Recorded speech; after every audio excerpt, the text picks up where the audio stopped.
सोचिए 100 वर्ष की बुजुर्ग महिला, प्रधानमंत्री नरेंद्र मोदी की आदरणीय मां, समझिएगा बहुत ध्यान से, जिनका राजनीति से दूर दूर तक कोई लेना देना नहीं है।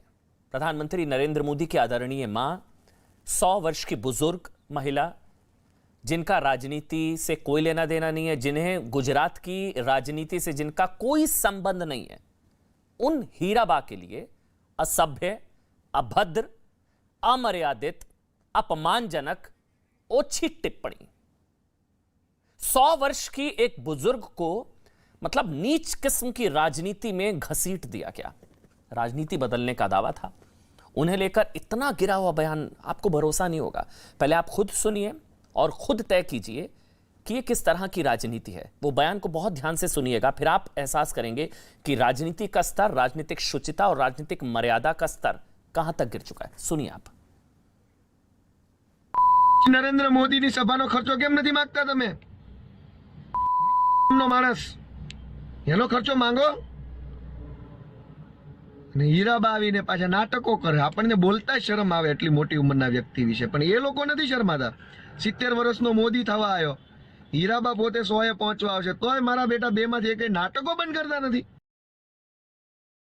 નરેન્દ્ર મોદીની સભાનો ખર્ચો કેમ નથી માંગતા તમે? નો માણસ એનો ખર્ચો માંગો અને હીરાબા આવીને પાછા નાટકો કરે। આપણને બોલતા શરમ આવે એટલી મોટી ઉંમરના વ્યક્તિ વિશે, પણ એ લોકો નથી શરમાતા। 70 વર્ષનો મોદી થવા આવ્યો, હીરાબા પોતે 100 એ પહોંચવા આવશે, તોય મારા બેટા બે માંથી એક નાટકો બંધ करता નથી। वो बोलते हुए कह रहे हैं मुझे बोलते हुए शर्म आ रही है, फिर भी बोल रहे हैं। शर्म आनी चाहिए भाई साहब आपको, इतालिया साहब आपको शर्म आनी चाहिए। आप कह रहे हैं मुझे बोलते हुए शर्म आ रही है, लेकिन आप फिर भी बोल रहे हैं। हम कह रहे हैं आप कीजिए ना भाई विरोध, आप कीजिए भाई, राजनीति में विरोध होना चाहिए भाई, बहुत जरूरी। आप कीजिए विरोध प्रधानमंत्री का कीजिए, आप कीजिए विरोध बीजेपी का कीजिए, आप कीजिए विरोध बीजेपी की नीतियों का कीजिए। आपको जितने सवाल उठाने उठाइए भाई, बहुत जरूरी है लोकतंत्र के लिए। हम भी चाहते हैं आप सवाल उठाएं। जितनी निंदा करनी है आप कीजिए ना, जिन्हें आप कंस की औलाद कहते हैं उन्हें सबक सिखाइए भाई, चलिए बहुत जरूरी है, सही बात है। आम आदमी पार्टी अगर मजबूत हो रही है और बीजेपी के साथ मुकाबला है, चलिए बहुत अच्छी चीज है, लेकिन ध्यान रखिए कि निंदा की राजनीति में नीचता के रसातल तक कम से कम मत पहुंचिए।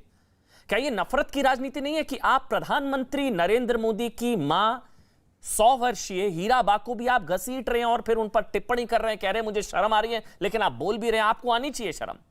अब जब सवाल पूछ रहे हैं, और तो सुनिए, जब सवाल पूछ रहे हैं तो जवाब में भी ऐसी अभद्र टिप्पणी जिसे हमें बीप करना पड़ा है, वो भी सुना दीजिए। प्रेस कॉन्फ्रेंस में सवाल पूछा गया कि प्रधानमंत्री नरेंद्र मोदी की मां को लेकर ऐसी अभद्र टिप्पणी की गई, उसको लेकर गोपाल राय, आम आदमी पार्टी के सीनियर लीडर हैं, उनका पक्ष एक बार सुनिए, आपको फिर नहीं भरोसा होगा। प्रधानमंत्री की मां का अपमान कर रहे हैं। एजेंडा ये है नहीं, वो तो रोजाना एक बात कहते हैं, आज इसका हो गया, आज उसका हो गया, आज उसका हो गया, आज उसका हो गया। पूरे देश में 365 दिन भाजपाई पूरे देश का अपमान कर रहे हैं, जिसकी मर्जी। कोई वीडियो जारी नहीं होता है। प्रधानमंत्री की मां का अपमान कर रहे हैं। एजेंडा ये है नहीं, वो तो रोजाना एक बात कहते हैं, आज इसका हो गया, आज उसका हो गया, आज उसका हो गया, आज उसका हो गया।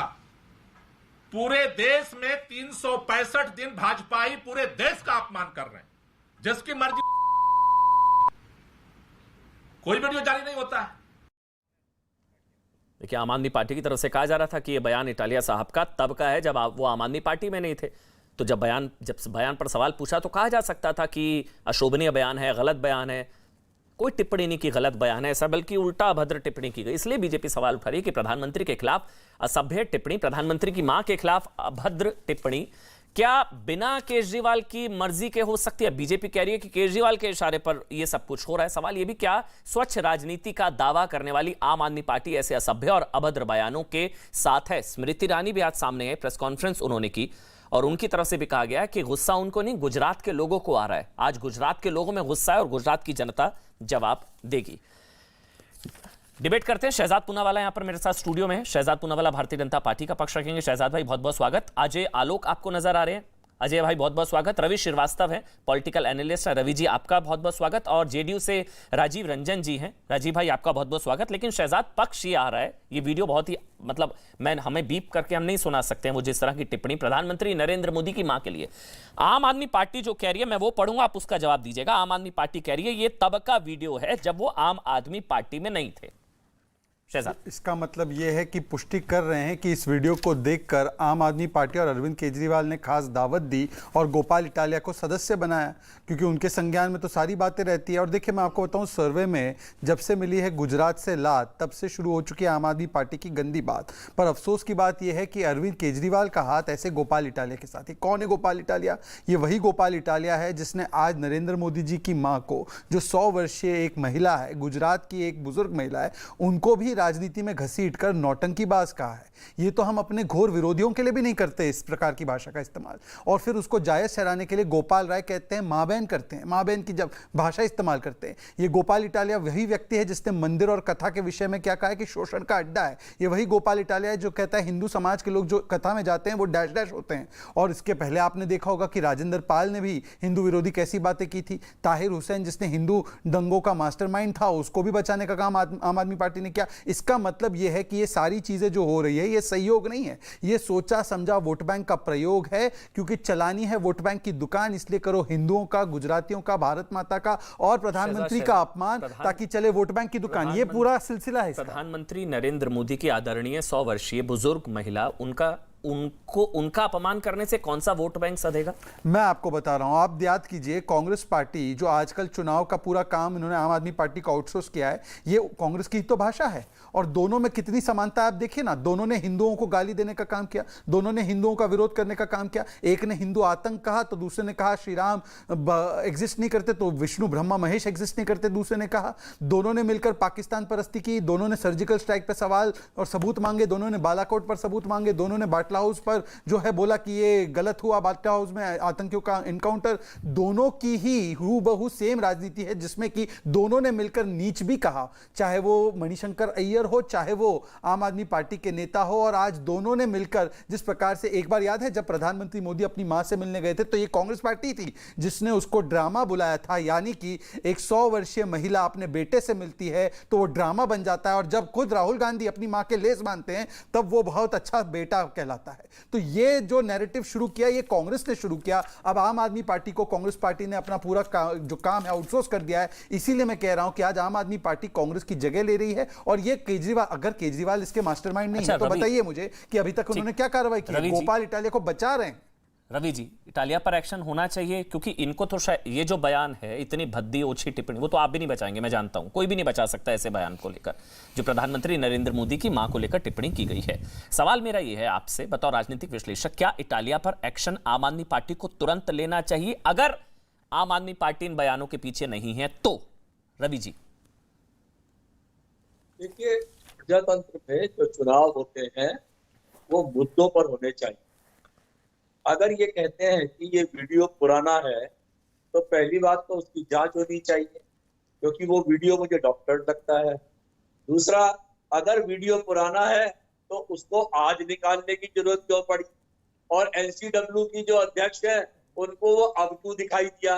वो अलग बात है कि एनसीडब्ल्यू के अध्यक्ष इतने भद्दे ट्वीट करती है कि उन्हें एनसीडब्ल्यू के अध्यक्ष के पद पे रहने का भी हक नहीं है। एनीवे, मेरा कहना यह है कि आम आदमी पार्टी ये 3-4 वीडियो घुमा घुमा के ये अपने 27 साल के कुकर्मों पे पर्दा डालना चाहते हैं। इन्होंने ना कोई काम किया, ना कोई सरकारी स्कूल खोले, ना कोई सरकारी अस्पताल खोले, ना कोई इन्होंने बेरोजगारों को रोजगार दिया, ना इन्होंने महंगाई पे कोई काबू किया, ना इन्होंने सड़कें वहां पे मजबूत की, ना इन्होंने कोई अपराध वहां पे रोके। 4000 टन ड्रग इन्होंने वहां से देश में झोंक दी उठा करके। 10,000 करोड़ का नकली शराब का धंधा किया इन्होंने। तो ये सारे मुद्दों पे बात होनी चाहिए। ये 3 वीडियो पुराने निकाल करके, और अगर यही बात है तो प्रधानमंत्री को क्यों नहीं याद आया? उन्होंने क्यों खुद कहा था वो कांग्रेस की विधवा जर्सी काओ बार बाला दंगाई कपड़ों से पहचाने जाते हैं, तब अच्छा, तो प्रधानमंत्री को नहीं मालूम था कि जी जी, कल को यानी कोई कि उनकी माँ के बारे में भी कुछ कह रवि जी, सकता अब है। आप आखिर वो में बोल किसी की गए, माँ के बारे में ही कुछ कह रहे थे नहीं। यानी कि ये बदले में वो बोला किसी गया, की माँ के बारे में कह रहे थे कि नहीं कह रहे थे? आप बताइए। यानी कि रवि जी आप भी, यानी कि ये बदले में बोला गया, प्रधानमंत्री की मां को लेकर टिप्पणी बदले में की गई या करवाई गई, आप इस तरफ इशारा कर रहे हैं? क्योंकि बीजेपी से ऐसी टिप्पणियां थी, इसलिए प्रधानमंत्री नरेंद्र मोदी की मां पर ऐसी टिप्पणी करवाई गई, आप ये कह रहे हैं? ये बदले में। और आपने कहा, मैं आपके साथ, एक मिनट, मेरा एक सवाल एक और सवाल। आपने चलिए कहा कि इन्होंने बेरोजगारी, इनकी महंगाई, शराब नीति, सारी चीजें, उनका प्रधानमंत्री नरेंद्र मोदी की मां से क्या लेना देना रवि भाई? क्या लेना देना उनका? आप कहिए कि अगर ऐसा बयान है तो उनको तुरंत प्रभाव से निष्कासित करना चाहिए, हां या ना? ना कौन लाया वीडियो निकाल के? वीडियो निकाल के BJP you endorse this chapter close, आप एंडोर्स कर रहे हैं, इसका मतलब लेके आएंगे रवि भाई, आप एंडोर्स कर रहे हैं इस चीज को? जब वो पुराने नंबर भी नहीं था, अच्छा चलिए, वीडियो पुराने हैं। जब गोपाल जी से सवाल पूछा गया, उन्होंने क्या कहा सुनाऊं मैं आपको? मैं वो बीप करना पड़ रहा है। देखिए, उन्होंने बोला, मेरा ये, मैं आपसे कह रहा हूं कि वो वीडियो, एक आम आदमी पार्टी के नेता ने नहीं बोला कि गलत बयान है रवि जी, एक आम आदमी पार्टी के नेता ने बोला कि अभद्र टिप्पणी है। मैं आम आदमी पार्टी का प्रवक्ता नहीं हूं, मैं स्पष्ट बात कह रहा हूं कि मोदी जी ने भी भद्दी भाषा का प्रयोग किया है, तो इसलिए बदले में करवाया गया। चलिए ठीक है, ऐसी भाषा का प्रयोग हो रहा है तो उन्हें कोई आश्चर्य नहीं होना चाहिए। अच्छा, आश्चर्य नहीं होना चाहिए। आप कह रहे हैं प्रधानमंत्री नरेंद्र मोदी की मां 100 वर्षीय बुजुर्ग महिला हीरा बा को लेकर ऐसी अभद्र, ओछी, बकवास ऐसा बयान दिया गया, आप कह रहे हैं उनको आश्चर्य नहीं होना चाहिए। मुझे तो आप पर आश्चर्य हो रहा है सर रवि भाई, मुझे आश्चर्य आज हो रहा है आप पर कि आपके ये विचार है, आपके ये विचार है।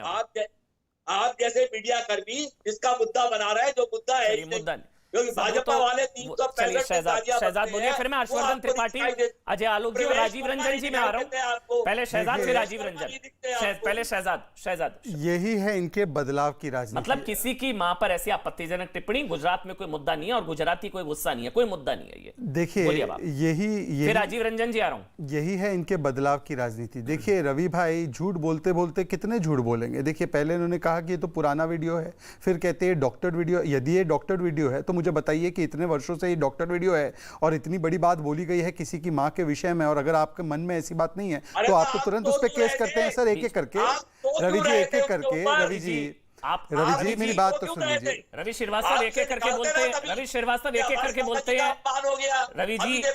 रवि जी एक एक करके बोलते हैं, वो आपके बीच में नहीं बोले। शांत हो जाइए ना भाई, शांत हो जाइए। आपको क्यों बुरा लग रहा है? वो आम आदमी पार्टी पर बोल रहे हैं, आप तो राजनीतिक विश्लेषक है निष्पक्ष, आपको क्यों बुरा लग रहा है ना जी? एक एक करके जी रवि जी, एक एक करके बोलिए। आप शहजाद कंप्लीट करिए। वैसे रवि जी, मुझे एक बात बताइए कि अगर हम 8 साल का 10 साल का गुजरात का रिकॉर्ड देख ले तो कॉलेजेस 775 से 3000 बना दी है, मेडिकल सीट 1300 से बढ़ाकर 5500 कर दिए, इंजीनियरिंग कॉलेज 26 से बढ़ाकर 133 कर दिए, कस्तूरबा गर्ल्स स्कूल 30 से बढ़ाकर 245 कर दिए हैं, और गुजरात की तुलना करनी है तो कीजिए। परंतु क्या, और 20 कॉलेज के नाम आप नहीं दे पाएंगे दिल्ली में, पर वो आज विषय नहीं है। विषय ये है कि क्या अगर राजनीतिक तू मैं चलिए, एक दूसरे को राजनीतिक लोग बोलते भी हैं कुछ चीजें, तो क्या आप किसी की मां को ले आकर और उनके विषय में नौटंकीबाज इस शब्द का इस्तेमाल करेंगे? क्या आप कहेंगे कि मंदिर और कथा ये शोषण के अड्डे होते हैं? मैं रवि जी एक ही चीज पूछना चाहता हूं, किसी और धार्मिक जगह के बारे में ऐसे बोलने की हिम्मत है? और ये लंबी फहरिस्त है ना, आप कह रहे हैं ये डॉक्टर है, अरे भाई ये वही केजरीवाल है जिन्होंने ठहाके लगा के हंसने का काम किया था कश्मीरी हिंदुओं पर।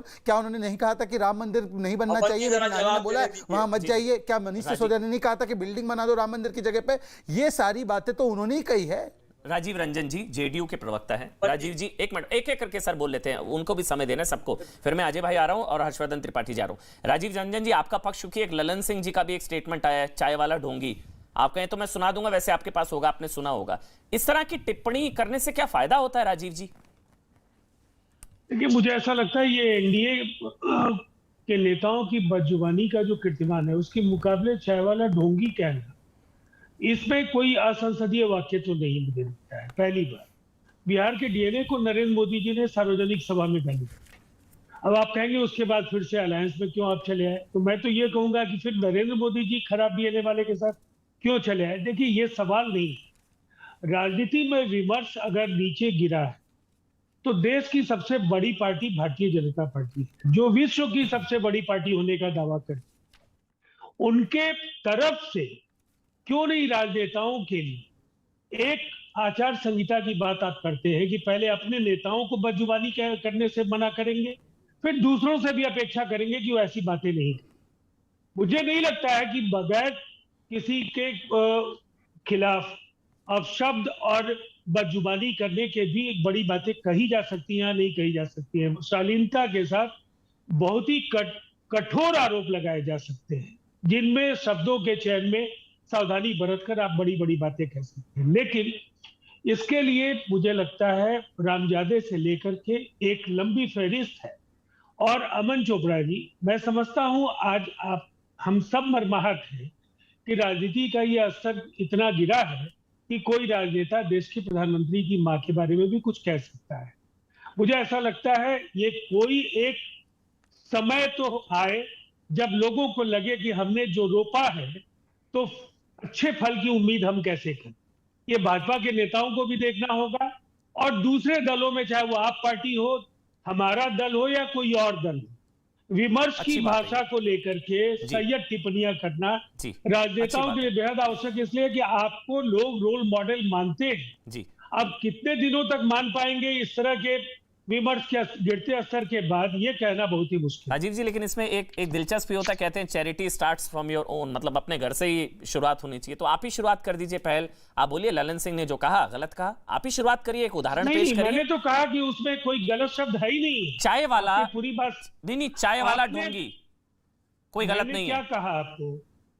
चाय वाला ढोंगी, इसमें ढोंग असंसदीय वाक्य नहीं है, शब्द नहीं है जी। अगर चाय वाला कहें तो एक आम आदमी जो चाय वाला से देश के प्रधानमंत्री पद तक पहुंचा है जी, अगर लोगों के साथ किए वायदों को पूरा नहीं करता है, उस पार्टी के राष्ट्रीय अध्यक्ष अगर कहते हैं कि ये जुमले थे, तो मुझे लगता है ये पाखंड और ढोंग नहीं है। तो क्या ठीक है राजीव जी, बस ये होता है कि चाय वाले कोई छोटे आदमी थोड़ी ना होते हैं भाई। चाय वाला चिढ़ाना, चाय वालों की भी उतनी गरिमा है भाई, वो भी सम्मानित हैं। और अगर वो चाय वाले रहे तो चाय वाला चिढ़ाना, मतलब कई ऐसे असंसदीय शब्द नहीं होंगे, लेकिन कहने में बुरा लगता है। राजीव जी, आप भी जानते हैं, मुझे अच्छा लगा आपने बोला कि हम शुरुआत करनी चाहिए, तो शुरुआत आप करिए घर से। जी जी, नहीं, तो आप ये शुरुआत, मैंने तो कहा, मैंने एक अवसर दिया कि देश की सबसे बड़ी party, a party with difference, एक ऐसी पार्टी जिसको दुनिया की सबसे बड़ी पार्टी बताने का काम आप करते हैं, और आपका व्यवहार इस तरीके का है कि आप दूसरों की छोटी बात से तिलमिला जाते हैं। लेकिन छोटी बात आप जिस समय चरित्र हनन पर आते हैं, आप लोगों के खिलाफ जब बदजुबानी करते हैं, तो आपके शब्दों की कोई सीमा नहीं होती। अजय आलोक, डॉक्टर अजय आलोक, डॉक्टर अजय आलोक, ठीक है राजीव भाई, आपका पक्ष समझ में आ गया, आपका पक्ष समझ में आ गया। डॉक्टर अजय आलोक, छोटी बात तिल में ला जाते हैं, चाय वाला ढोंगी, प्रधानमंत्री नरेंद्र मोदी की मां पर टिप्पणी नीच, और पता नहीं, छोटी बात तिल में ला जाते हैं भाई। डॉक्टर अजय आलोक, देखिए अमन जी, राजनीतिक डिस्कोर्स है तो ये सब चलते रहेगा, मेरा बड़ा स्पष्ट मानना है। और जहां तक रही ललन बाबू की बात, तो उनको हल्के में मत लीजिए आप।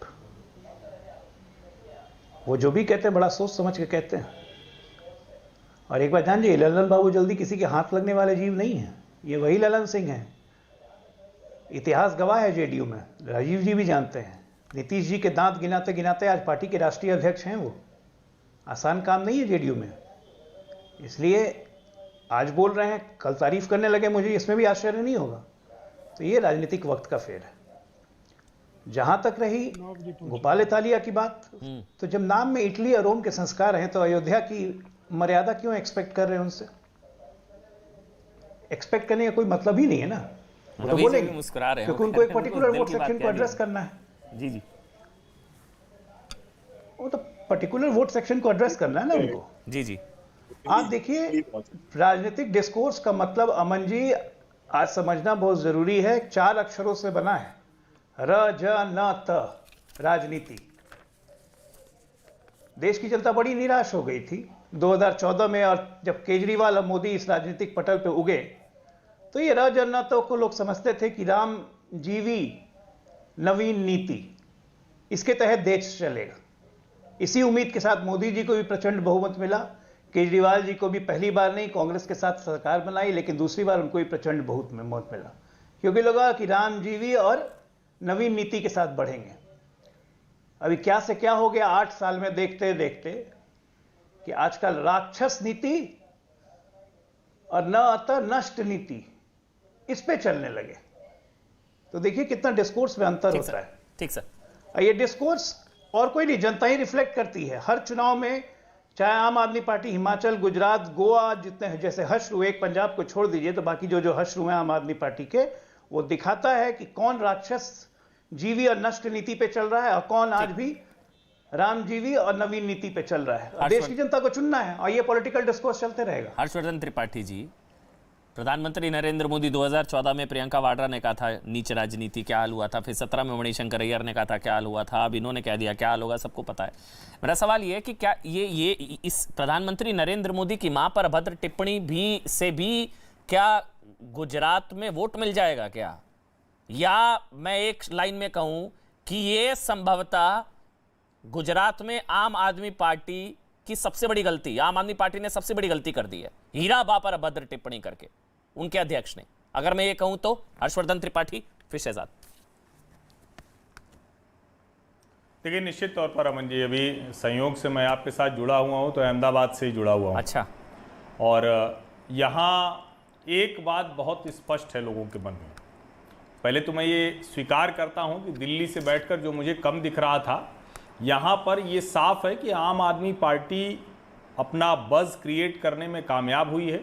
आम आदमी पार्टी जो भाजपा विरोधी मत थे उनको अपनी तरफ आकर्षित कर रही है। लेकिन गुजरात में, और मैंने ढेर सारे लोगों से बात की, लगातार जो लोगों से समझ में आ रहा है, और पहले भी मैं यहाँ के चुनावों को देखता रहा हूँ, नरेंद्र मोदी पर किसी भी तरह की टिप्पणी, किसी भी तरह की बयानबाजी, किसी भी तरह का विरोध वो विपक्षी पार्टी को ध्वस्त कर देता है।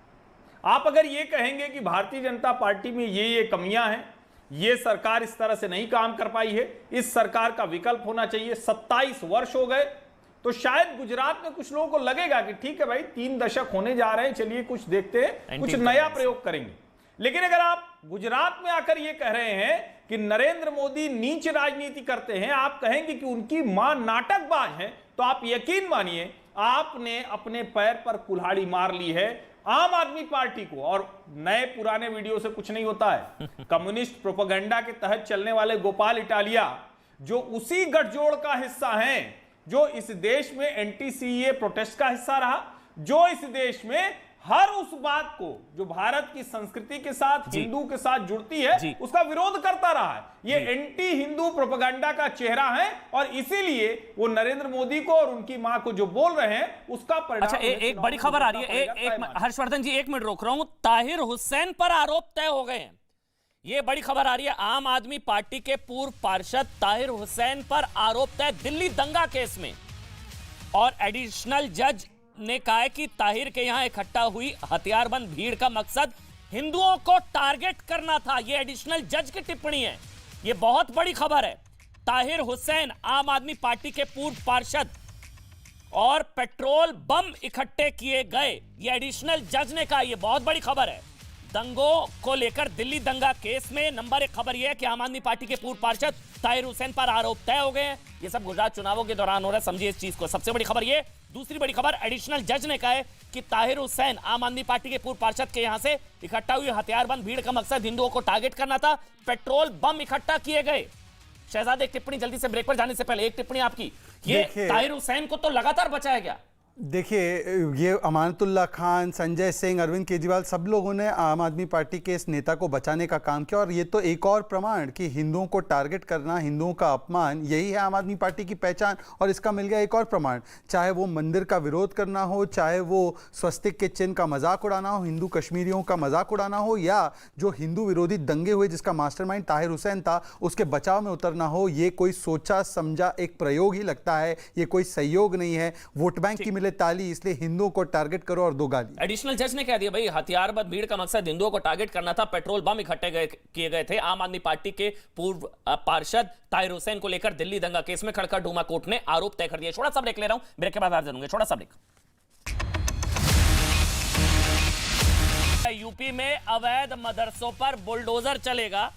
यूपी सरकार ने मदरसों का सर्वे करा, उसके बाद अब अवैध मदरसों पर बुलडोजर चलेगा। जो सरकारी जमीन पर अवैध मदरसे हैं, जो सरकारी जमीन पर अवैध तरीके से कब्जा करके जो मदरसे बनाए गए हैं, उन पर एक्शन होगा और अब उन मदरसों पर बुलडोजर चलेगा, ये खबर आ रही है। और साथ ही एक और आपको बता दें, जो सर्वे कराया गया था मदरसों को लेकर, वो भी रिपोर्ट, उससे भी रिपोर्ट से कई बात सामने आ रही है कि फंडिंग का सोर्स दर्जनों मदरसे नहीं बता पाए। सोचिए, उस वक्त सर्वे का विरोध हो रहा था।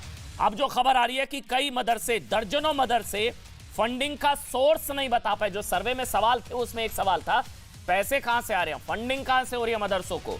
उसी सवाल पर सबसे ज्यादा आपत्ति थी और वही सवाल को लेकर ज्यादातर मदरसे फंसे हैं। दर्जनों मदरसे फंडिंग का सोर्स नहीं बता पाए। सर्वे में कई मदरसों में भारी गड़बड़ी मिली है। यूपी मदरसे पर यह बड़ी खबर है, कई मदरसों ने सर्वे में सहयोग नहीं किया। पहले विरोध किया जा रहा था कि मदरसों का सर्वे नहीं होना चाहिए, नहीं होना चाहिए। दो बड़ी खबर है। नंबर एक, अवैध मदरसों पर बुलडोजर चलेगा सरकारी जमीन पर, यूपी में सरकारी जमीन पर बने अवैध मदरसों पर, नंबर एक। नंबर दो, दर्जनों मदरसे फंडिंग का सोर्स नहीं बता पाए, ये बड़ी खबर। लौटते हैं डिबेट पर। આવીને પાછા નાટકો કરે, આપણને બોલતા જ શરમ આવે એટલી મોટી ઉંમરના વ્યક્તિ વિશે, પણ એ લોકો નથી શરમાતા। 70 વર્ષનો મોદી થવા આવ્યો, હીરાબા પોતે 100 એ પહોંચવા આવશે, તોય મારા બેટા બે માંથી એકેય નાટકો બંધ કરતા નથી। भले ही ये शब्द गुजरात के आम आदमी पार्टी के किसी कार्यकर्ता के लगते हों, आदेश लेकिन अरविंद केजरीवाल का है। पूरे देश में 365 दिन भाजपाई पूरे देश का अपमान कर रहे हैं। जिसकी मर्जी उसकी का आदमी यहाँ पे रोड शो कर रहा है और दिखा रहा है कि कैसे मैं पूरे देश को रहा हूँ। समझ लीजिएगा, चाय बेचने वाला ढोंगी है, ये चाय नहीं बेचता है, चाय बनाने तो आता ही नहीं है, तो चाय बेचेगा कहाँ से। आप सोचिए, इतने बयानों में इतना बीप करना पड़ा। जब हम लोग भी, जब मोन्टाज, जिसको मोन्टाज कहते हैं भाई, हम जब मोन्टाज बनाते हैं तो अब इतने बयानों को बीप करना पड़ रहा। हम भी सोच रहे कैसे चलाएं। हर्षवर्धन त्रिपाठी इसको अच्छे से समझ रहे होंगे, वरिष्ठ पत्रकार हैं। हमको इतने बयानों को बीप करना पड़ा। हम सोच रहे थे इतने बयान, ऐसे ऐसे बयान। हाँ बोलिए शहजाद, मैं आप ही के पास आ रहा था। शहजाद, लेकिन एक जो सवाल है, जो स्मृति ईरानी का, कि केजरीवाल के आशीर्वाद से ये बयान, सवाल मेरा ये है, जब वो आम आदमी पार्टी में थे ही नहीं है तब का बयान, तो फिर केजरीवाल के इशारे पर दिया गया ये बयान कैसे? मुझे एक बात बताइए कि जो बयान 4 साल पहले गलत होता है, क्या वो आज सही हो जाता है क्योंकि आम आदमी पार्टी ज्वाइन की? उल्टा आज केजरीवाल जी को जब संज्ञान में था या संज्ञान में लाया गया तो उनका बचाव क्यों किया जा रहा है? इसका मतलब ये है कि कहीं ना कहीं केजरीवाल जी ने सारी बयानों को सुना, सारे ट्वीट्स को देखा और फिर ही गोपाल इटालिया को अपनी पार्टी में लिया। और वैसे तो हिंदू विरोधी बातें करने वाले और भी तो लोग हैं, और भी तो नमूने हैं आम आदमी पार्टी में। उनके ऊपर क्या कार्रवाई की गई है? राजेंद्र पाल को कहाँ पार्टी से बाहर निकाला है, कहाँ पर ताहिर हुसैन के ऊपर सख्त कार्रवाई की गई, उसको भी तो बचाने का काम किया गया। उसके अलावा आप देखिए ना, मनीष सिसोदिया ने क्या बोला था, केजरीवाल खुद ने हंसने का काम किया था। परंतु आज सवाल ये नहीं है। आप एक चीज नोट कीजिए, केवल देखिए मोदी जी को कुछ कहते हैं, बीजेपी को कुछ कहते हैं, तो राजनीति में चलता है, परंतु टारगेट किस प्रकार से किया गया है? उनकी पृष्ठभूमि पर, चाय वाले होने पर, उनके गरीब पृष्ठभूमि पर सवाल, नीच उनकी जाति, क्योंकि वो ओबीसी समाज से आते तो उनकी जाति पर सवाल, उनकी माताजी नौटंकीबाज है, उनकी माताजी, उनके परिवार पर सवाल। भारतवासियों ने और गुजरात वासियों ने उनके ऊपर भरोसा रखा तो भारतवासी और गुजरात वासियों को सी शब्द का इस्तेमाल करके गाली देना, ये जो श्रृंखला है कि समाज, अगर सी फॉर क्लीन है तो पूरा शब्द ही बोल देते। क्लीन तो असंसदीय नहीं है। परंतु मैं एक चीज पूछना चाहता हूं, रवि श्रीवास्तव जी, कमीना आपके हिसाब से किसी भी संवैधानिक पद पर नहीं, मेरी भी बात सुन लीजिए। रवि श्रीवास्तव जी, आप मुझसे बुजुर्ग है, बड़े हैं, क्या आपके हिसाब से कोई संवैधानिक पद पर बैठा हुआ व्यक्ति, उसको कमीना कहना संसदीय है या गैर संसदीय है? केवल हाँ या ना में पहले बोल दीजिए, उसके बाद मैं आपको बात बताता हूं। अब ये तो किसी ने नहीं कहा, जिस शब्द आप कह रहे हैं ये शब्द तो किसी ने नहीं कहा ना अभी। मुझे उम्मीद है रवि श्रीवास्तव कहेंगे कि असंसदीय है। ये है ट्वीट गोपाल इटालिया का, आज भी ये ट्वीट है। आप कह रहे हैं ना कि ये पहले कहा गया है, ये तो आज का ट्वीट है। ये देखिए, ये स्क्रीनशॉट है इसका और इसका लिंक भी है। इसमें लिखा है 56 इंच का सीना है, झूठ बोल के जीना है, पिछड़ों गरीबों का खून पीना है, ये आदमी नहीं ये कमीना है।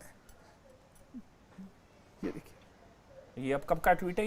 ये ट्वीट डिलीट करना वो भूल गए होंगे।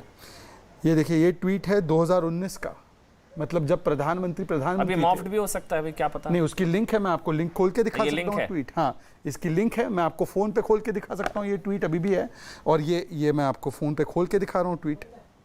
देखिए, ये जो ये ट्वीट खुल रहा है और ये ट्वीट खुला हुआ है।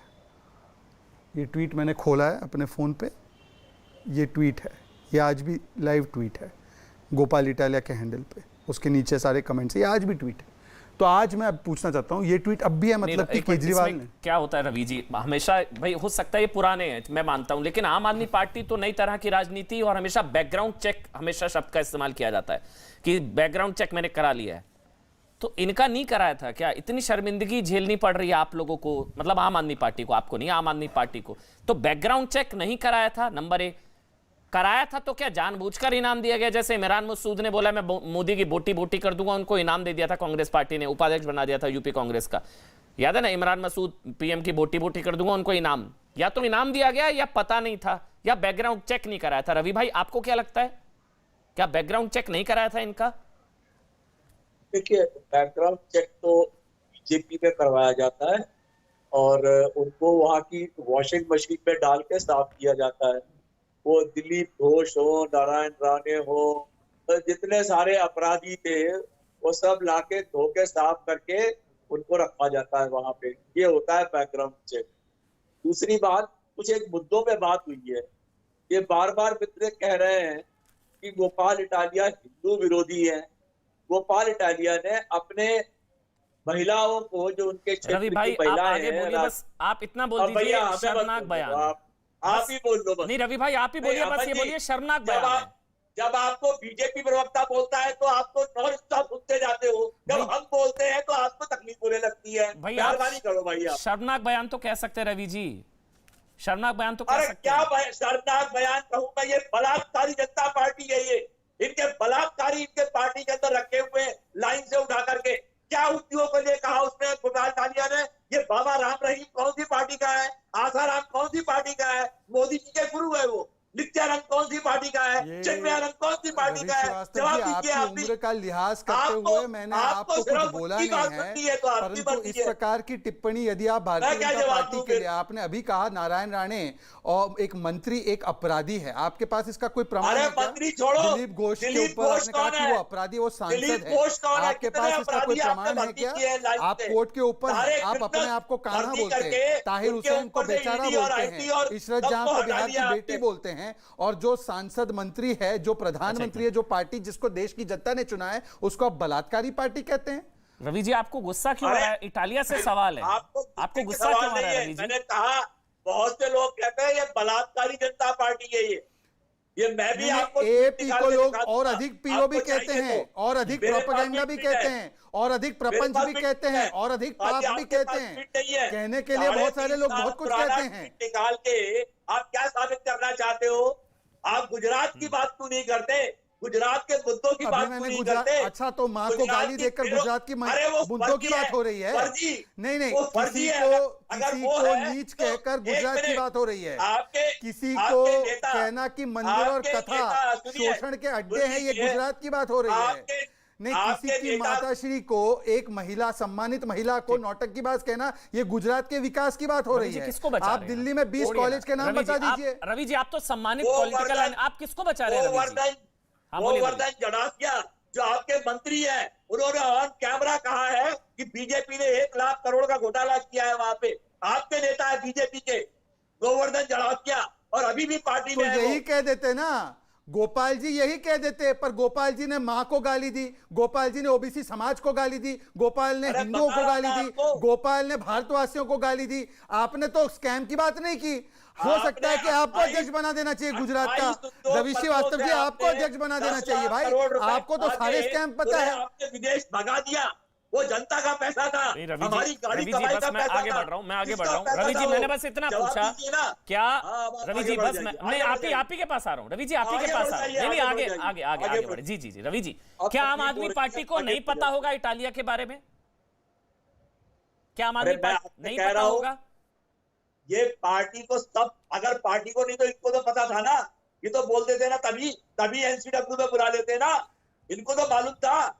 ये क्या प्रयोग कर रहे थे कि संयोग हो गया था वो? चलिए ठीक है, मतलब जानबूझ के ना, ठीक है। मैं इसीलिए 2 महीने पहले आपको वीडियो मिल गया, देखिए अब तक सो रहे थे। देखिए बात ये है, जैसे इमरान मसूद को इनाम दिया गया था ना, इमरान मसूद को प्रधानमंत्री की बोटी बोटी कर दूंगा, फिर कांग्रेस पार्टी ने इनाम दे दिया। क्या इटालिया जी को भी इनाम दिया जा रहा है क्या इटालिया जी को भी इन चीजों का इनाम दिया गया? मैं वही सवाल पूछ रहा हूँ। अमन चोपड़ा जी, कल प्रवेश वर्मा ने क्या बोला सुना है आपने? क्या बोला है? उनको योगेश आचार्य ने क्या कहा? क्या कहा? मुसलमानों को चाकू से मार दूंगा मैं। किसने कहा है? कहा है तो गलत कहा है भाई, कहा है तो गलत कहा है। आप बोलिए इटालिया ने गलत कहा, मैं बोल रहा हूँ गलत कहा है। मेरे से क्या भिड़ रहे हैं भाई? अरे सूट कर रहा, मैं बोल रहा हूँ गलत कहा है। आपको सूट नहीं करता है पॉलिटिकल एनालिस्ट बनकर आप। अरे मैं बोल रहा हूँ गलत कहा, आप बोलिए ना इटालिया ने गलत कहा है। हिम्मत, आप बोलिए ना क्या गलत कहा। प्रधानमंत्री नरेंद्र मोदी की मां पर अभद्र टिप्पणी की, आपके मुंह से एक शब्द नहीं निकल रहा गलत का। जो अभी शहजाद ने ट्वीट दिखाया 2019 का, जो गाली वो दे रहे हैं, आपके मुंह से एक शब्द नहीं निकल रहा गलत का। प्रवेश वर्मा ने हिंदू धर्म के खिलाफ अरविंद केजरीवाल को क्या क्या गालियां दी, राजीव जी, किया उसको। राजीव जी, जब इस तरह के स्टेटमेंट्स आते हैं तो फिर बचाव में तो कम से कम नहीं खड़ा होना चाहिए। हम कड़ी भर्त्सना आपने की ना गलत तो कर देनी चाहिए, उसमें क्या बुराई है? देखिए, मैं तो आपको कह रहा हूं, इसकी शुरुआत भारतीय जनता पार्टी क्यों नहीं करती है? इसलिए कि पूरे देश के तमाम राजनीतिक दल, इस बहुदलीय लोकतंत्र के सभी राजनीतिक दलों के नेताओं की बदजुबानी को मिलाकर आप देखेंगे तो उससे ज्यादा भारतीय जनता पार्टी के नेताओं के खाते में ये आंकड़े, और उनको कीर्तिमान बनाने का उनके अंदर जो मादा है उसको मैं चुनौती नहीं दूंगा। उनके नेताओं के पास अपने विरोधियों को गालियां देने के अलग अलग तरीके के वो इस्तेमाल करते रहे। इसलिए शुरुआत उन्हें करनी चाहिए। अगर जरा भी इस देश में विमर्श को लेकर उनकी चिंताएं हैं तो अगर आप बोलते हैं कि ये बात बुरी है तो जरूर कहना चाहिए। तो मैं कहूंगा कि डीएनए को लेकर के अगर प्रधानमंत्री जी ने बिहार को गालियां दी तो शहजाद पूनावाला पार्टी प्रवक्ता के तौर पर उस बयान की निंदा कर पाएंगे? मैं समझता हूं कि नहीं होगा। ये पार्टी के शीर्ष नेताओं को, अपने मझोले नेताओं को, अपने काडर को ये कहना पड़ेगा कि आपको एक आचार संहिता का पालन करना पड़ेगा, तो और तभी देश के बाकी राजनीतिक दलों से सर वो तब तक नहीं होगा। राजीव जी, आप सीनियर हैं, वो तब तक नहीं होगा क्योंकि नेताओं के कहने इशारे पर ही होते हैं ऐसे बयान, आप भी जानते हैं। नेताओं के इशारे पर उन्हीं का ग्रीन सिग्नल होता है, तभी इस तरह के बयान आते हैं। कोई नेता इतना बड़ा नहीं है कि आपकी पार्टी के बड़े नेताओं को पता भी नहीं और छुड़वाइए नेता इस तरह का बयान दे दे, ऐसा होता नहीं है सर। वहीं से ग्रीन सिग्नल आता है। शहजाद, फिर अजय आलोक और हर्षवर्धन त्रिपाठी आ रहा हूँ। शहजाद आ रहा हूँ, एक मिनट रुक जाइए, एक मिनट रवि जी रुक जाइए। हाँ रुक जाइए रवि जी, बता रहे किसने क्या बयान दिया। पहले शहजाद, फिर अजय आलोक और हर्षवर्धन त्रिपाठी आ रहा हूँ। पहले शहजाद पूनावाला डीएनए वाला वो जो जिक्र किया। बिल्कुल बिल्कुल। एक चीज मैं हमेशा के लिए स्पष्टीकरण देना चाहता हूं। यदि मोदी जी ने ये बात बिहार के विषय में कही होती और उस समय अजय आलोक जेडीयू में ही थे तो मुझे उम्मीद है और पूरा यकीन है कि नीतीश कुमार चाहे जो भी हो जाए, सत्ता की कितनी लालसा क्यों ना हो, वो कभी गठबंधन नहीं करते। ये बयान दिया गया था उनकी राजनीतिक शैली को लेकर, और ये बात राजीव रंजन भी जानते हैं, अजय आलोक भी जानते हैं। परंतु जिसने आपको सांप बोला, जिसने आपको केजूल बोला, जिसने कहा कि आप पलटू चाचा है, जिसने ये सारे अपमानजनक शब्द आपको बोले, आपके समाज को बोले, आपने समझौता करके उनके साथ तो गठबंधन कर दिया। बिहार के विषय में अगर ये बोला गया होता तो मुझे यकीन है चाहे आपकी कितनी ही लालसा क्यों न रही हो, आप कम से कम बिहार का ऐसा अपमान सहन करके किसी से गठबंधन नहीं करते। तो ये पहले झूठ को इधर ही विराम देना बहुत जरूरी है। दूसरी बात, नहीं राजीव जी, मैंने आपके बीच में नहीं बोला। राजीव जी, मैंने आपके बीच में नहीं बोला। एक एक करके बोलेंगे, आप हमेशा अच्छे से डिबेट करते हैं। एक एक बहुत वरिष्ठ है, एक एक करके बोलेंगे सर, अच्छा लगेगा, ऑडियो क्लियर रहेगा। हाँ, जितने वर्ष हमने, हाँ जितना आपके बीच में नहीं बोले थे, हाँ जितना आपका अनुभव, अजय आलोक आ रहा हूं, हर्षवर्धन जी आ रहा हूं, जितना हमारा उम्र नहीं है उससे ज्यादा इनका अनुभव है राजनीति में, तो एक एक करके बात रखते हैं। देखिए राजीव जी, आप बड़े सम्मानित है, नीतीश जी बहुत सम्मानित है, और चाहे कुछ भी हो जाए बिहार का अपमान सहन करके वो किसी से गठबंधन नहीं करते। तो वो तो खुद एक प्रमाण है कि मोदी जी ने बिहार के विषय में नहीं बोला था। परंतु मैं आपसे आज पूछता था, और आप दिल पर हाथ रख के कहिए, दिल पर हाथ रख के कहिए कि मुझे एक बात बताइए राजीव जी, कि आज नरेंद्र मोदी जी की माताजी के विषय में जो बात बोली गई है, क्या राजनीतिक पटल पर ऐसी बातें होनी चाहिए, हाँ या ना? चाहे किसने शुरुआत की हो, किसी ने शुरुआत नहीं की हो, वो एक अलग विषय है। परंतु जो व्यक्ति राजनीति में नहीं है उनको राजनीति में घसीट कर उनको गाली देना। चलिए दूसरी बात, मंदिर और कथा जाने वालों की क्या गलती थी, उनको भी कहना कि तुम शोषण के अड्डे हो, क्या ये सही है गलत? चलिए राजीव जी, अब आप बोलिए, उसके बाद मैं अजय आलोक आ रहा हूं। 40 सेकंड राजीव रंजन, बोलिए अब आप। मैंने कहा कि विमर्श का स्तर इतना गिरे कि आप देश के निर्वाचित प्रधानमंत्री की माता जी तक पहुंचे। मैंने पहले ही कहा, तो आप और ये मैंने आप पार्टी के जो विवादित बयान को लेकर मेरा स्टैंड मेरे पहले हिस्से में ही था। मैंने ये कहा कि इसके लिए आप अपनी जवाबदेही क्यों नहीं लेते? आप नहीं, ये एक्शन रिएक्शन है, मतलब कि डीएनए को बिहार मोदी जी में का चाहे बदला उनकी मां से लेंगे। नहीं, मोदी जी ने अगर कुछ कहा हो, नहीं कहा हो, बीजेपी ने कहा हो, नहीं कहा हो, तो उसका बदला उनकी माता जी से होगा। ये आप एक्शन रिएक्शन की बात कर रहे हैं। देखिए, एक्शन रिएक्शन की थ्योरी अगर इस्तेमाल करनी है तो बात बहुत लंबे तक जाएगी, फिर बात बहुत लंबे तक जाएगी। एक्शन रिएक्शन अगर थ्योरी इस्तेमाल करनी है तो। राजीव जी 30 सेकंड बोलिए राजीव जी। हाँ ठीक है, बोलिए राजीव जी, आप बोलिए। राजीव जी आप बोलिए। इस तरह से बहस नहीं होती। नहीं बोलिए ना भाई, वो होती है, आप बोलिए ना। आपके पास अजय आलोक आ रहा हूं। मेरा सीधा ये मानना है कि इसकी शुरुआत भारतीय जनता पार्टी को करनी चाहिए। और जहां तक बिहार के डीएनए को गाली देने का सवाल हो या नीतीश कुमार के डीएनए को गाली देने का सवाल हो, आपके लिए क्या फर्क है मैं नहीं जानता हूं, लेकिन बिहार की जनता के अंदर इसकी कितनी कड़ी प्रतिक्रिया हुई कि आपको मिट्टी में मिलाने का काम बिहार की जनता ने किया। मैं इसको फिर से अच्छा, बिहार को गाली देने वाले के साथ गठबंधन कर लिया आपने? किसको बेवकूफ बना रहे सर? छोड़िए ना सर, आपको भी पता है कि यदि ऐसा बयान बिहार के संबंध में होता तो आप नहीं करते गठबंधन। छोड़िए उस विषय को और इसका जवाब दीजिए कि आपको तो क्या क्या नहीं बोला है। उप मुख्यमंत्री, जिनको आप मुख्यमंत्री मान के चल रहे हैं, उन्होंने क्या क्या नहीं बोला है आपको? अजय, हाँ गठबंधन के लिए नरेंद्र मोदी जी और अमित शाह जी जवाब दे नहीं है। ठीक नहीं ठीक है सर। वो जो जिसने गठबंधन होता है सर, वो जिसने पलटू चाचा कह दिया उनके साथ भी गठबंधन कर लिया। वो तो छोड़िए ना, वो सारी चीजें उस तरफ नहीं जाते ना। आपके तर्कस में कुछ गिने चुने तीर हैं। नहीं सर, नहीं अगर साहस है तो नरेंद्र मोदी के डीएनए प्रकरण पर भी जरा प्रभु राजीव जी, मैं आपसे सम्मान पूर्वक एक बात कहूंगा, मैं आपको चुनौती देता हूं। राजीव जी, मैं आपको बोलता हूं, नेताओं के बयान का बदला उनकी मां से ना लीजिए। आप समझिए इस चीज को। नेताओं का सर, अगर आप कुछ गलत बोलते हैं शहजाद को, तो शहजाद आपके परिवार पर नहीं जाएंगे। आप समझिए, शहजाद आपके परिवार पर नहीं जाएंगे। अगर नेताओं के बदला उनके परिवार से लिया जाएगा, राजीव जी आप पलटू नाम बोल सकते हैं, ढोंगी नहीं बोल सकते। मैं कह रहा हूं सर, नेताओं के बयान का बदला उनकी मां से लिया जाएगा। शहजाद आपके बारे में कुछ कह रहे हैं, अगर उनको बुरा लगेगा वो आपके परिवार पर तो नहीं जाएंगे ना सर। मैं उसकी बात कर रहा हूं। ऐसे बयानों पर मैंने बहुत, बस मैं भी वही कह रहा हूं जी। इन बयानों से स्तर विमर्श का कितना गिरा है जी, इसका ये बड़ा संकेतक है। हाँ, लेकिन नैतिक जवाबदेही भारतीय जनता पार्टी ले, इसलिए कि विमर्श को एक विवश स्वरूप प्रदान करने में नरेंद्र मोदी जी और उनकी पार्टी के नेताओं का बड़ा योगदान। अजय आलोक, सीधा सा सवाल जो राजीव जी कह रहे हैं, ये तमाम चीजें जो हो रही हैं, पॉलिटिकल डिस्कोर्स जो रसातल तक पहुंच चुका है, उसके पीछे बीजेपी नेताओं की शब्दावली जिम्मेदार है। वो ना होता तो ये सब ना होता।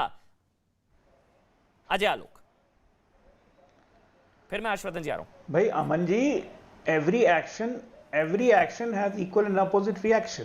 अब ऐसे आप डिस्कोर्स खोजने लगेंगे कि पहले इसने बोला तब मैंने बोला, तब तो चलिए 1947 से तो फिर तो देश की हर घटना के लिए कांग्रेस जिम्मेदार हो गई। उसके बाद बीजेपी आई, बीजेपी बोलना शुरू की, इसलिए ये सब बातें बेकार है। आज सच्चाई ये है, रवि जी भी बैठे हुए हैं, राजीव जी भी हैं, शहजाद भी हैं, आप भी हैं, सबको हम लोग जानते हैं, राजनीति में मुर्दे कभी गाड़े नहीं जाते या जलाया नहीं जाता। रवि जी आप जो कह रहे हैं बार बार पुराना वीडियो, तो राजनीति में मुर्दों को ना गाड़ा जाता है ना जलाया जाता है। एक पिक्चर में डायलॉग था, उनको हमेशा जिंदा रखा जाता है ताकि समय पर निकाला जा सके। आज सब कोई कहते हैं कि मोदी सांप्रदायिकता की राजनीति करते हैं, हिंदू मुसलमान में झगड़ा हो रहा है, झगड़ा करवाया जा रहा है। तो नीतीश जी ने तो कहा था 2002 में गुजरात दंगों के बाद मोदी जी को, क्या आइए मोदी जी चलिए, देश आपका इंतजार कर रहा है। मैं जेडीयू में था तभी कहता था, देश आपका इंतजार कर रहा है। जो कुछ गुजरात में हुआ वो एक काले धब्बे की तरह है, लेकिन उसे साफ करके आगे बढ़ना है, देश आपका इंतजार कर रहा है। सबसे पहले तो नीतीश जी ने मोदी जी को राष्ट्रीय पटल पे आने का इन्विटेशन दिया था। ये भी सच्चाई है, ये भी बात निकलेगी। जहां तक रही डीएनए सीएनए की बात, तो उस वक्त तो मैं जेडीयू का पार्ट था, इसलिए मैं कुछ बोलना नहीं चाहता हूं। लेकिन मैंने हमेशा कहा कि पॉलिटिकल रेटोरिक्स और पॉलिटिकल डिस्कोर्स ये हमेशा चलता रहेगा। कब कौन बदलेगा, कब क्या होगा, लेकिन सच्चाई यही है, जरूरत से ज्यादा छलांगबाजी इधर से उधर नेताओं की क्रेडिट ही खराब करती है और कुछ नहीं होता है। हर्षवर्धन त्रिपाठी, क्या क्रेडिट कितनी है ना मुझे बताने की जरूरत है ना आपको बताने की जरूरत। आप तो अहमदाबाद में, गुजरात में बैकलैश आपको लगता है? ये तो मतलब अनुभव इस तरह का बताता है, जब प्रधानमंत्री नरेंद्र मोदी पर निजी हमले, और सोचिए इस बार तो प्रधानमंत्री नरेंद्र मोदी की मां पर हमला हो गया। और गुजरात फिर गुजरातियों से वोट मांगे जाएंगे, तो क्या इसका बैकलैश लगता है होगा? और स्मृति ईरानी कह रही है गुजराती ज्यादा गुस्सा है। सॉरी सर, मैंने बीच में टोका। गुजराती ज्यादा गुस्सा है बीजेपी से, बीजेपी वाले इतना गुस्सा नहीं है जितना गुजराती गुस्सा है स्टेटमेंट से। जी बोलिए बोलिए सर। 2007 का चुनाव भी मैंने कवर किया था और उस वक्त भी आपको याद होगा एक बयान आया था मौत का सौदागर। और जिस तरह से जो हम कहते हैं ना कि जब आप किसी से राजनीतिक लड़ाई में निराश और हताश होने लगते हैं तो आप बिलो द बेल्ट जाते हैं, लेकिन इतना बिलो द बेल्ट कि आप किसी की मां पर टिप्पणी करते हैं। और मैं बार बार कह रहा हूं कि गुजरात नरेंद्र मोदी को अपने स्वाभिमान गौरव के तौर पर देखता है। भारत की राजनीति में नरेंद्र मोदी एक फिनोमिना बने तो उसमें गुजरातियों का ये जो गर्वी गुजरात की अस्मिता वाला मसला है, ये बड़ा महत्वपूर्ण रहा। और यहां तक कि जो कांग्रेसी नेता भी हैं वो भी कभी एक हद से आगे जाकर मोदी पर निजी टिप्पणी नहीं करते। और यहां मैं आपको बता दूं कि अरविंद केजरीवाल जो कुछ कर रहे थे, गोपाल इटालिया जो कुछ कर रहे थे, उससे एक वर्ग था जो भाजपा विरोधी, वो आम आदमी पार्टी की तरफ देख रहा था। लेकिन गोपाल इटालिया के वीडियो पुराने हो चाहे नए हो, जिस तरह की उनकी रणनीति है, जिस तरह से आज भी वो बोल रहे हैं, ये दोनों कनेक्ट होता है। ये अलग नहीं होता कि पहले कुछ और थे अब डाकू से संत बन गए, ऐसा नहीं दिखता। सर लेकिन हो सकता है केजरीवाल जी को पता ना हो कि इस तरह का बैकग्राउंड है। एक मिनट अजय भाई आ रहा हूं। हो सकता है केजरीवाल जी को पता ना हो कि इस तरह के बयान है, इस तरह के ट्वीट्स हैं, इस तरह की गालियां हैं, ये सब है। फिर हो सकता है अध्यक्ष ना बनाते, या जानते मतलब सब कुछ पता होते सोते बनाया। दो चीजें हैं, या तो उनको पता नहीं था या पता होते सोते बनाया। आपको क्या लगता है? दो ऑप्शन दे रहा हूं सर, पता नहीं था या पता होते सोते बनाया। देखिए राजनीति में अमन भाई, राजनीति में जब आप अपने कमांडर चुनते हैं ना तो उनकी कुछ तो योग्यता अच्छे से देख लेते हैं। अरविंद जी को लगता है कि ये मेरी तरह बहुत अच्छे से तीखे हमले कर सकता है, और मुझे लगता है कि पैमानों पर परख कर योग्यता देखकर गोपाल इटालिया को गुजरात की कमान दी है। और ये बोलिए आप अजय आलोक, आपको भी लगता? बोलिए आप पहले कुछ बोलना चाह रहे, फिर मैं सवाल लूंगा। फिर रवि श्रीवास्तव जी आ रहा हूं। बोलिए आप अजय आलोक, कुछ कहना चाह रहे थे? मैं बस एक बात कहना चाहूंगा। मुझे लगता है इसमें शहजाद मेरे से अच्छा प्रकाश डालेंगे। मुझे कहीं ना कहीं लगता है कि गुजरात में आज लड़ाई अर्बन नक्सल से हो गई है भारतीय जनता पार्टी की, इसमें मुझे कोई शक नहीं लगता है। और अभी पूरे देश भर में अर्बन नक्सल का नेतृत्व कौन करे, इसकी देश में लड़ाई शुरू हो गई है। और इसका आने वाले दिनों में ये बड़ा दिलचस्प मोड़ लेते रहेगा। और इसका जिक्र प्रधानमंत्री नरेंद्र मोदी ने भी किया। गुजरात में अर्बन नक्सल जो है आना चाह रहे हैं। रवि श्रीवास्तव जी, किसकी तरफ इशारा लगता है आपको? फिर शहजादा बोलिए। प्रवेश वर्मा ने अरविंद केजरीवाल के लिए जो कुछ कहा वो भी मोदी जी के कहने से ही किया था। और कल जो आप तमाम बताते हैं कि हिंदुओं का अपमान, तो आपके हल्द्वानी में, उत्तराखंड में वंशीधर भगत ने सरस्वती माँ, दुर्गा माँ और सबको, लक्ष्मी माँ को पटाने की कहानी करी है। तो आपको पता होना चाहिए कि इस डिस्कोर्स के अंदर भारतीय जनता पार्टी से आगे कोई नहीं है। और जो ये मित्र लोग सलाह दे रहे थे कि बंद होना चाहिए और 47 से शुरू होना चाहिए, तो देखिए ये राजनीति है और इसके अंदर कोई आखिरी शब्द नहीं होता। ये चलेगा, चलता रहेगा, और आप बैठे कयास लगाते रहिए कि इन 3 वीडियो से आम आदमी पार्टी गुजरात से बाहर हो जाएगी, तो ये आपकी खुशफहमी है। सर ये गुजरात के लोग चिंता मत करिए, इन सबके वीडियोस का कोई असर होने वाला नहीं है। बिल्कुल सही बात है, गुजरात के लोग तय करेंगे। जैसा बीजेपी कह रही है कि बीजेपी से ज्यादा गुस्सा गुजरात के लोगों का है कि गुजरात में आकर, गुजरात की धरती पर आकर, गुजरात के गौरव प्रधानमंत्री नरेंद्र मोदी को नीच और उनकी मां को लेकर इस तरह की टिप्पणी। फिर भी आप कह रहे हैं कि गुजराती इसका जवाब नहीं देंगे। चलिए वो पता लग जाएगा। हाँ बोलिए आप शहजाद जल्दी से। अमन जी देखिए, अंतर देखिए दोनों पार्टी में, चाहे रामजादे वाला बयान हो चाहे ये उत्तराखंड वाला बयान हो, दोनों ही सिचुएशन में पार्टी ने अपना स्टैंड भी क्लियर किया, दोनों व्यक्तियों ने माफी भी मांगी। पर यहां पर आम आदमी पार्टी के सर्वोच्च नेता समर्थन दे रहे हैं गोपाल इटालिया को, जिन्होंने भरपेट गालियां मोदी जी की मां को दी, हिंदू समाज को दी, मंदिर को दी, कथा को दी। ये अंतर है। है। ये एक समय पर तो बचा रहे हैं और दूसरी ओर भारतीय जनता पार्टी तुरंत आकर खंडन करती है। परंतु मेरा एक सवाल है, देखिए आज एक बड़ी इंटरेस्टिंग चीज है, रवि जी, आज एक बड़ी रवि जी, इंटरेस्टिंग चीज है, रवि जी, एक इंटरेस्टिंग रवि जी, चीज है, रवि जी, देखिए रुक जाइए, एक बड़ी इंटरेस्टिंग चीज है, हाँ, रवि अमन जी, जी एक बड़ी इंटरेस्टिंग चीज है, एक बड़ी इंटरेस्टिंग रवि चीज है श्रीवास्तव साहब शांत हो जाइए सर। अमन रवि जी, भाई एक बड़ी एक मिनट, रवि जी, इंटरेस्टिंग चीज है, रवि जी, अमन जी हाँ, एक पता बड़ी लग रहा है इंटरेस्टिंग कौन। चीज बस हो गया हो गया। हाँ, नहीं, देखिए नहीं, बड़ी नहीं, इंटरेस्टिंग पता चीज लगेगा, है। अभी बता रहे हाँ, हो। देखिए, आपके पास आ रहा हूँ, इनके बाद आप बोलिएगा तब। शहजाद पूनावाला आप बोलिए, आपके पास आ रहा हूँ, उसके बाद आप बोलिएगा रवि श्रीवास्तव। शहजाद पूनावाला एक बड़ी इंटरेस्टिंग चीज है कि रवि जी आ रहा हूँ, उसके बाद आपके पास। एक बड़ी इंटरेस्टिंग चीज है कि 90 से ज्यादा गालियां कांग्रेस पार्टी ने प्रधानमंत्री, उनके समाज को, उनके परिवार को देने का काम किया। आज कांग्रेस पार्टी पूर्ण तरीके से चुप है क्योंकि एक गाली देने का काम है ना आउटसोर्स कर दिया। और जगदीश ठाकुर जो गुजरात कांग्रेस के अध्यक्ष है, उन्होंने समर्थन किया है गोपाल इटालिया का। और आज की डिबेट पे कांग्रेस क्यों गायब है? आज की डिबेट पे कांग्रेस इसलिए गायब है क्योंकि कहीं ना कहीं वो प्रत्यक्ष रूप से बताना चाहती है कि जो आम आदमी पार्टी ने कहा है, हम आकर खुले में समर्थन नहीं करेंगे, परंतु पीछे से हमारा पूर्ण समर्थन है। वरना वो इतना बड़ा शो है, इतना बड़ा मौका है, टीआरपी सबसे ज्यादा है इस शो की, मुझे बताया जाता है, आकर बोल देते कि हम तो इसके सख्त खिलाफ है। नहीं बोल रहे हैं क्योंकि कांग्रेस का भी हाथ इस गोपाल इटालिया के साथ। ये क्या कांग्रेस का वैक्यूम भरने के लिए आम आदमी पार्टी एंटी हिंदू और ये सारी चीजें करिए? रवि जी, अब आप कंक्लूडिंग कमेंट आप ही का ले रहा हूँ। रवि जी बोलिए, आप बोलना चाह रहे थे। सवाल ही नहीं पैदा होता। आम आदमी पार्टी कभी भी धर्म, जाति, भाषा, क्षेत्र की राजनीति करती नहीं। आम आदमी पार्टी पानी, बिजली, सड़क, रेलकार, ताहिर हुसैन को बता रहे थे मासूम, इन बातों पे बात मुसलमान करती है। बता रहे थे ताहिर हुसैन अरे को। यार, ताहिर हुसैन को मासूम मुसलमान बोला था अहमदुल्ला खान ने। अभी ताहिर हुसैन पर आ आईसिस के गया, आतंकियों को मासूम बोल दिया था भाई। अभी ताहिर हुसैन पर आ गया सर। अभी ताहिर हुसैन को लेकर फैसला आ गया। बहुत बहुत शुक्रिया आप सबका। 100 बात की एक बात।